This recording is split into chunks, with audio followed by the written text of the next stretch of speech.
Would you take a job that keeps you secluded for 4 to 6 months? With Wi-Fi and streaming services, yes. Would you do it if you're stuck with your family the whole time? Depending on which family, yes. What if it was possessed by evil? Oh, then no. All this and more on Gory Story Time. Warning. Gory Story Time is a horror movie review show by a son and his dad who thought that letting his 5-year-old watch scary movies was acceptable. If you are offended by horror or talk about blood and gore by a child, or if you don't want horror movies from the 60s through today spoiled, then there is a remote stuck in your couch cushion next to potato chip crumbs. Use it. And of course, parental discretion is advised. Why? You didn't use any. Shut up and start the show.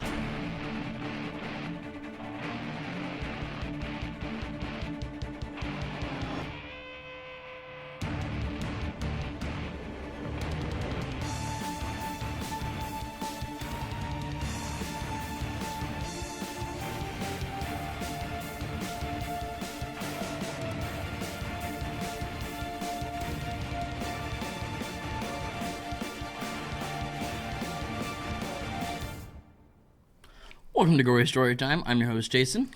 I'm his co-host and father, Craig, and this week we're going to start 4 Stephen King miniseries. We've done a few in the past, but luckily he's done a ton of them, so we have the ability to still do. I mean, we've done it. We've done the original Stand. We may or may not have done The Langoliers. I think we might have. So, yeah. This one we're starting with The Shining, since just recently we did the sequel, Dr. Sleep. And loved it. So I figured watch that. He had never seen this version of The Shining, and he did go into it thinking, I'm probably going to hate this because I love Kubrick's film. And I haven't read the book, right. So I have nothing to stand on if this one's better because of that. I mean, this one definitely ties in with the book better, but not really the point. So here's the premise for those who don't know the premise of The Shining. A recovering alcoholic brings his wife and son, who he's recently hurt by breaking his arm in an alcoholic rage, to the middle of nowhere in Colorado, into a hotel that needs a keeper over the winter that they shut down for, and he gets slowly crazier and crazier. Sound yes. Like that's about, I mean... You know, The Shining. For the 2 people that watch a horror review show and don't know The Shining. I mean, even if they haven't seen this, they know The Shining. You'd think. All right. So I guess we just show them the trailer and let them show what we're talking about. Our greatest fears are all around us, hiding in nightmares, shrouded in evil, waiting to be unleashed. You shine on, boy. Shine on? The Bible calls it having vision. I can feel it coming off you like heat. From Stephen King, the creator of It, The Tommyknockers, and The Stand, comes a completely new vision of terror. Seize your destiny, Mr. Torrance. Jack? Coming, sweetheart. Are you gonna hurt me, Daddy? Come down here and take your medicine! Oh, my God. You're never taking my son! This spring, go to hell and pray you get out alive. Rebecca De Mornay, Stephen Weber. Daddy's mad at Mommy. Stephen King's The Shining. Well, all right. I purposely chose that one because it didn't give anything away. Mm-hmm. Even though there's not much to give away. It's The Shining. Everybody knows. But they could give away the stuff that's different. Anyway. Yes. Before we get into the behind-the-scenes information, Yes. it's time for us to do what we do every week, which is reveal our secret plot as to why we actually do the show. Yes. It's so we make big piles of money. Big piles. Big piles. Huge piles. The biggest of giantest This piles. week we got pockets full of plugged nickels to prepare these commercials. Gory Story Time is brought to you by Future Self Industries. We work like big brothers and big sisters, except we use time machines to bring your future self back and guide you through tough times. Future Self Industries, because who knows better than you about what you're going through? Call today.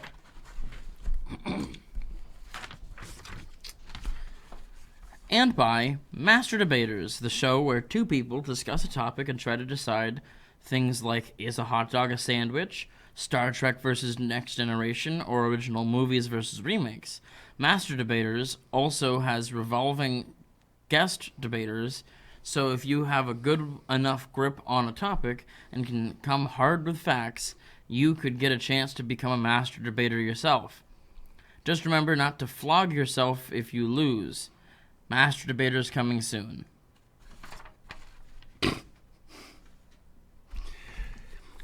would have emphasized certain words better, but sure. You were just trying to not chuckle. See, I hope that this is much like someone's flipping through their channels and they just catch me saying that again.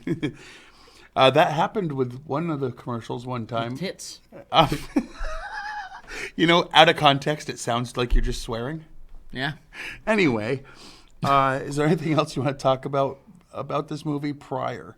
I mean, it is a 6-hour movie. 4.5, but yeah. Right. Well, it was 3 2-hour chunks with commercials, and then, yeah, there was like an hour and a half per Each, after you and remove the we commercials. didn't have commercials because you have the DVD. That's true. Yeah. I have the DVD because I'm a Stephen King fan, and I have both Shinings. It's not like I have this and not the other one, by the way. Yeah, that would be awful. That would seem wrong. But is there anything other than warning them how long this is? I mean, it's Normally shorter you than the book. Normally you say, watch this.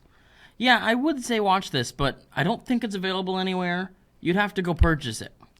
So, yeah, go watch it, but go spend money and buy it. Where's ABC's old stuff, hanging out online? Would be Disney Plus. Not this, though. Right. Hulu, maybe? Maybe Hulu's got don't this, know. but I doubt it. Well, look it up, because who knows? It wasn't streaming when I Googled it, Okay. like, last week.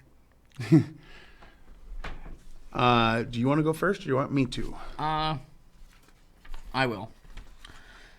The Stanley Hotel is not only where the miniseries was filmed, but also the hotel that inspired King to write the novel, having stayed a night there just as the hotel was closing for the season and was nearly empty. He stayed in room 217, which had long been said to be haunted.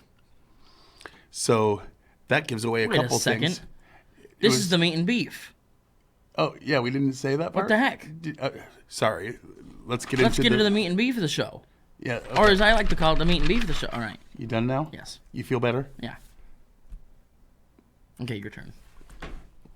Super easy, barely an inconvenience. Yeah. You made sure to get in your I'm going to need to catchphrase. get all the way off my back about that. Yeah. Anyway, references for those who don't get them. Good. Look them up. Look up those things and enjoy. Yeah, type those words in. You'll find it. Anyway, so first of all, quickly, I just want to say that's awesome that this is the actual hotel that it was like And inspired that it was by. potentially actually haunted. Well, supposedly, and that's why you'll notice it said 217, not 237, like in the other movie. That was just Stanley Kubrick changing things just to annoy Stephen King. And And kind of a sometimes I crappy like move. that kind of childish behavior, but that was kind of dumb. Especially since there was an actual haunted room that was number 217. So, but anyway, one of Stephen King's biggest objections to Stanley Kubrick's version is that Stanley was a D-bag. No, I'm not going to say. No, was that Jack Nicholson played Jack Torrance as if he was already mad. This adaptation takes great pains to show that Torrance is fine at the start, slowly succumbing to madness as he endures an isolated winter at the Overlook. Yeah, the other one, it just seems like, and we're driving up and I'm angry.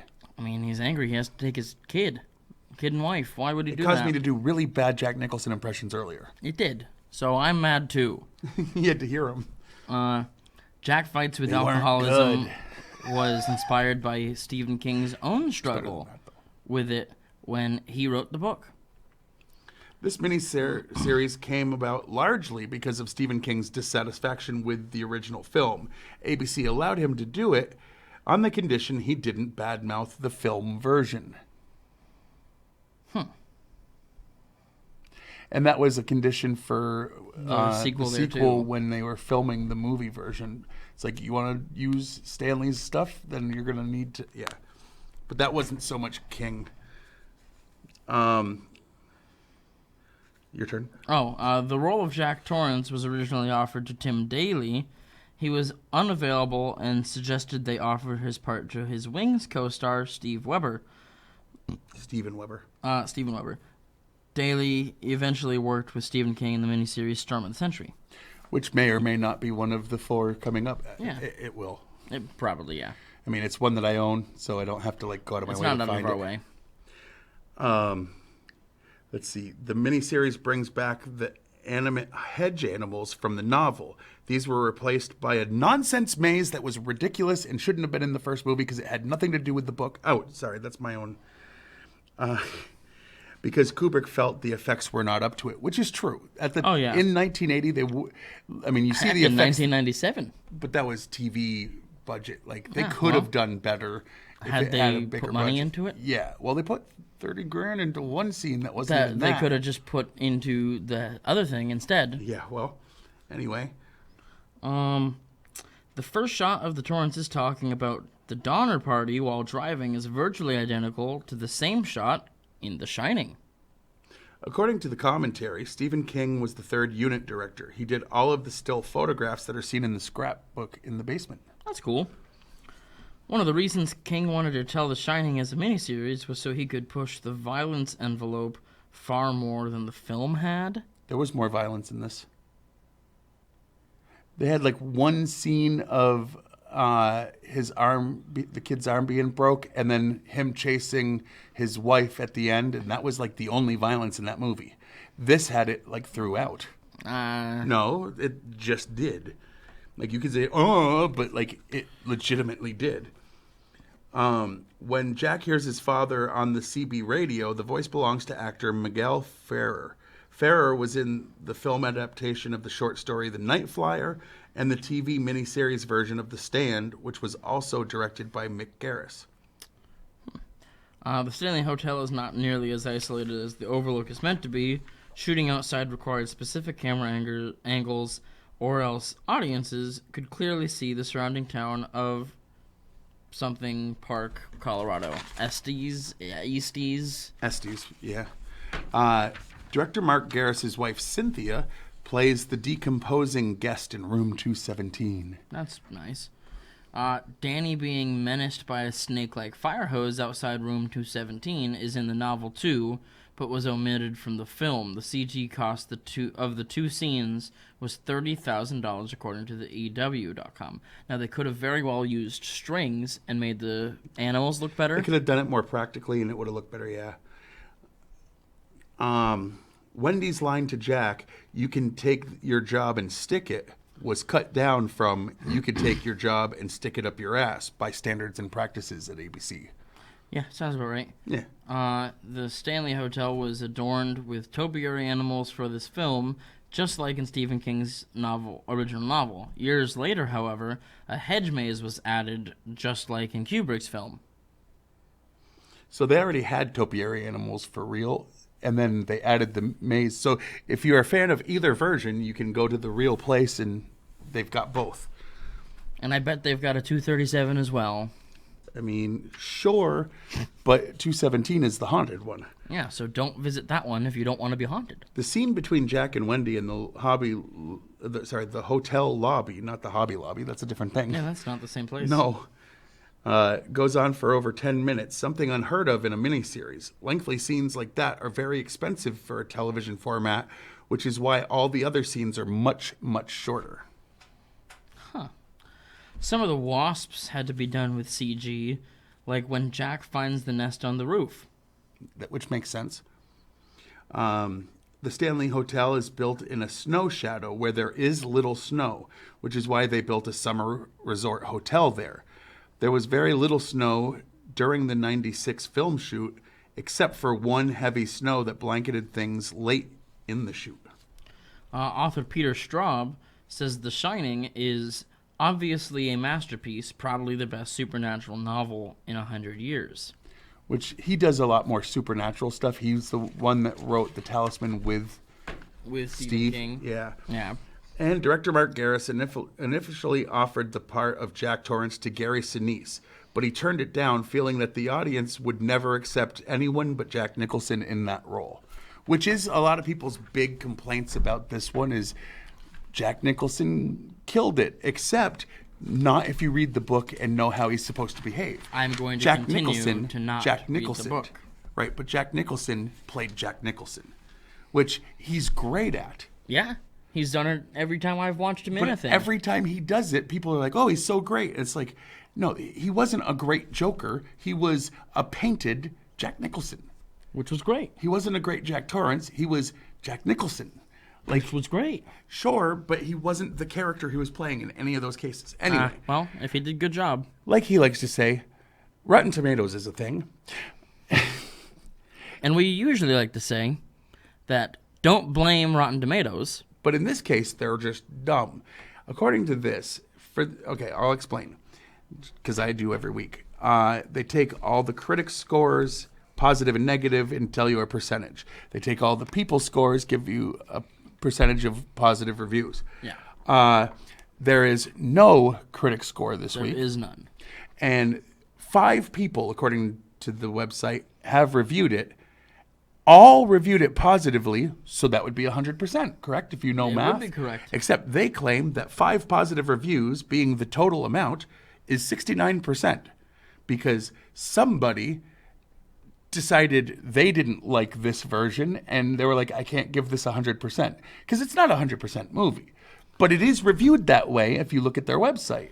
I mean, basically everybody was like 3.5 or 4 stars. Right. But 3.5 is what it takes to be a positive review on that website. Right.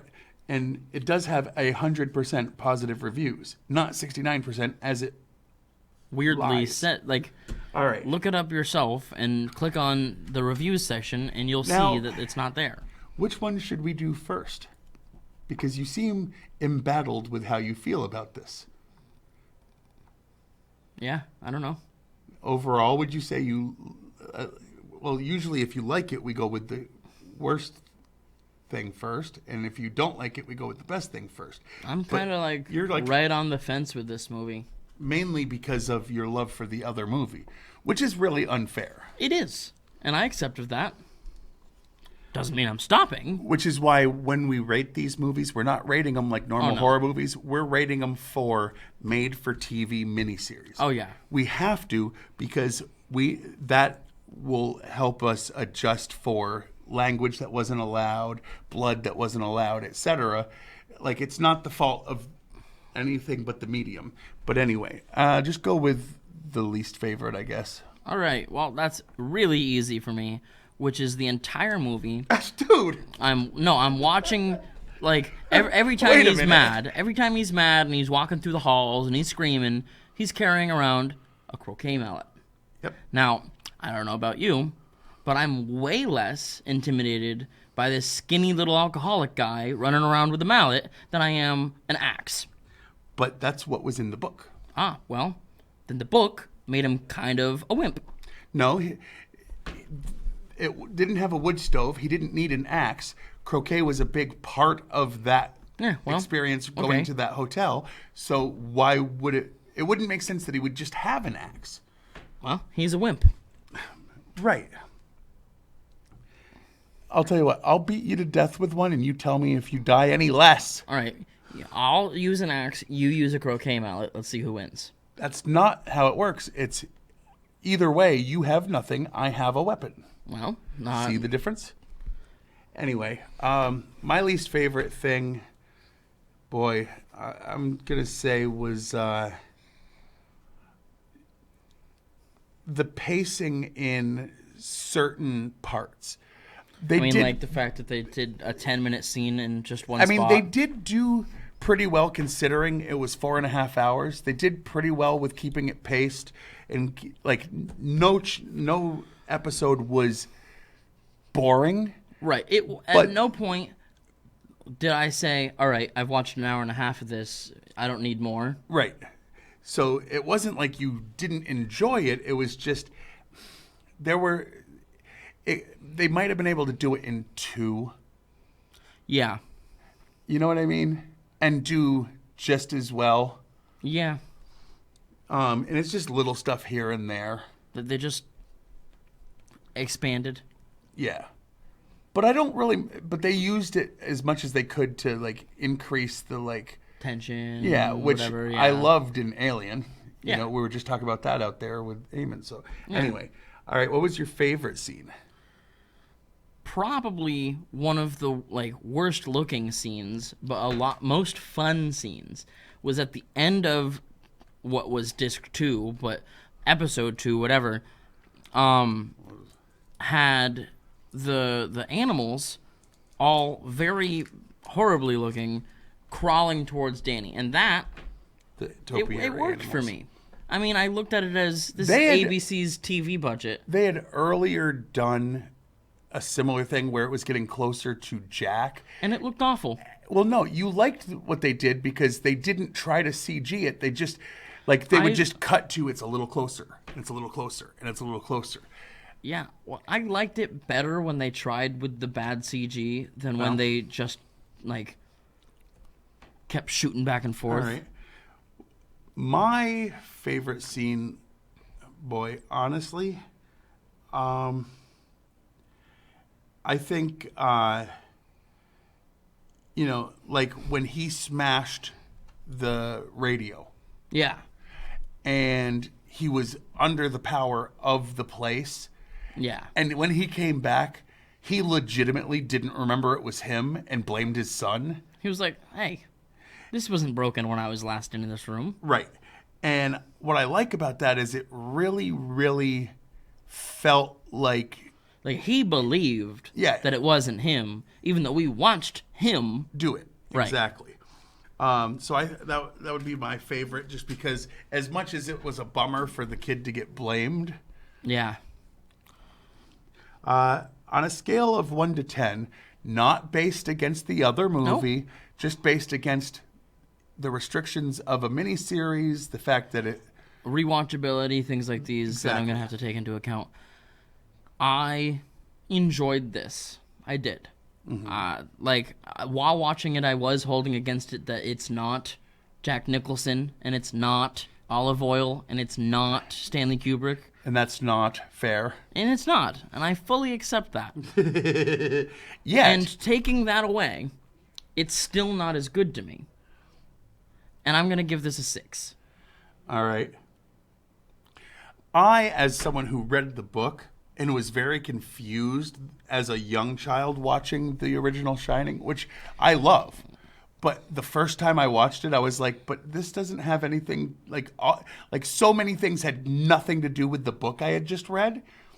Because that was something I would do. I would read a book and then watch the movie.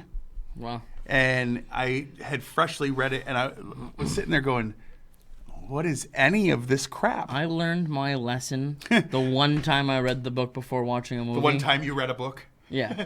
I learned my lesson the one time I read a book. I did. Because then I watched the movie and it was bad. And I'm going to give it a 7, by the way, if I didn't say it out loud. You didn't. But 6, 7, it's not bad. Yeah. I would recommend watching it the one time. And if you've read the book and you've seen the other movie and you always wondered what would it be like if they tried to be a little more accurate, this is a lot more accurate. It is 4.5 hours of stuff that you'll like it, but you'll never get that time back.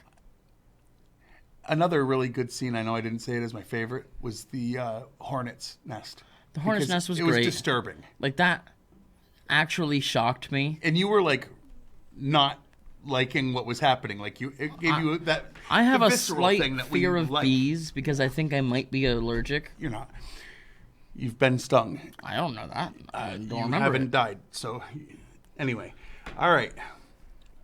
Now do the stuff over on the side. Yes. So you can watch this show on Fact TV channel 1082, Thursdays at 8:30 p.m. Fridays at 7 p.m. You can like us on Facebook. And when I say us, I mean Gory Story Time and Fact TV. You can go to fact8.com and watch a bunch of back episodes of this, as well as many other hours of entertainment and other things. You can check us out on Twitter. I'm at Craig Jakes, all one word, all lowercase. I'm at Jiggly Firmbrain. I'm not good at tweeting, but I only tweet things when I do that he says that I find funny. Yeah, he's got a long list of stuff that he needs to find and do. Yeah, well, it'll And happen. just check out my YouTube channel. Type in Gory Story Time. It'll come up with mine and Fact TV. Like, subscribe, enjoy. Yes.